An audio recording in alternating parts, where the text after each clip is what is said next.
Haïm Corsia, grand rabbin de France, a signé le texte, même si tel ou mot ne convenait pas, a-t-il expliqué lundi sur France Info. Le manifeste contre le nouvel antisémitisme publié dimanche dans le journal Le Parisien continue de faire débat.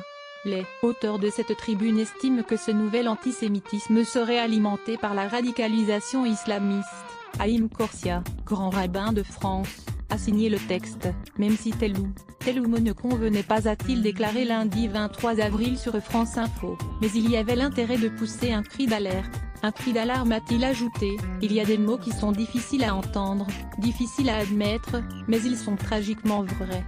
France Info, dans ce manifeste, écrit par Philippe Val, ancien directeur notamment de Charlie Hebdo, et signé par 300 personnalités, il y a cette phrase: les Français juifs ont 25 fois plus de risques d'être agressés que leurs concitoyens musulmans. Vous n'étiez pas vraiment d'accord avec elle? Haïm Corsia, que ce soit factuellement vrai, c'est une chose. Quand on vous propose un texte, il y a toujours des choses qui ne vous conviennent pas. J'avais tiqué sur deux principes. Le premier, effectivement, une sorte de comparaison des risques inhérents au fait d'être juif et ceux inhérents au fait d'être musulman. À la limite on compare par rapport à l'ensemble de la population, ça me paraît cohérent. J'étais plus réticent avec le fait qu'il y ait une sorte de compétition. Qui a le plus de risques?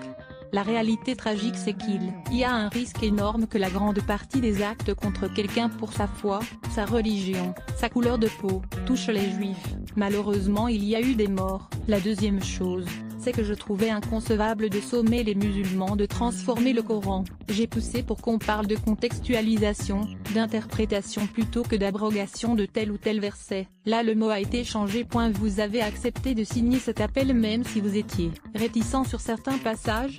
C'est le principe quand vous arrivez sur un texte comme celui-ci. Il faut en garder l'esprit, même si tel ou tel mot ne vous convient pas. Sinon on n'arrivera pas jamais à sortir un texte commun. Il y avait l'intérêt de pousser un cri d'alerte, un cri d'alarme, et quand vous poussez un cri par nature, vous bousculez les choses. Ça bouscule ce qu'on croit et ce qu'on aimerait croire et ce qu'on aimerait espérer. Ce débat autour de la réalité d'un fait est intéressant parce qu'il va obliger la société à réfléchir sur une forme d'abandon, d'indifférence, qui a consisté à dire qu'il ne se passe rien alors que c'est faux de dire qu'il ne se passe rien. Il y a un livre qui est sorti en 2002 qui s'intitulait « Les territoires perdus de la République » qui a décrit ce qui se passe aujourd'hui et on n'a rien fait. Il est nécessaire de pousser un cri d'alarme, même si les mots peuvent être difficiles à accepter, difficiles à entendre, difficiles à admettre, mais ils sont tragiquement vrais. Quelle peut être l'utilité de cette tribune pour lutter contre l'antisémitisme et contre l'islamophobie?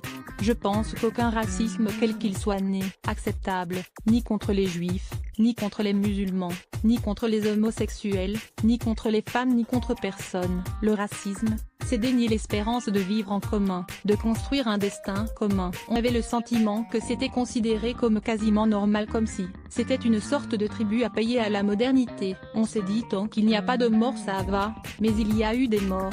Il a eu Ilan Halimi, il y a eu cette litanie insupportable de noms à rappeler, jusqu'à Mireille Knoll récemment. Il y a toujours ce sentiment de crainte. À lire aussi sujet associé.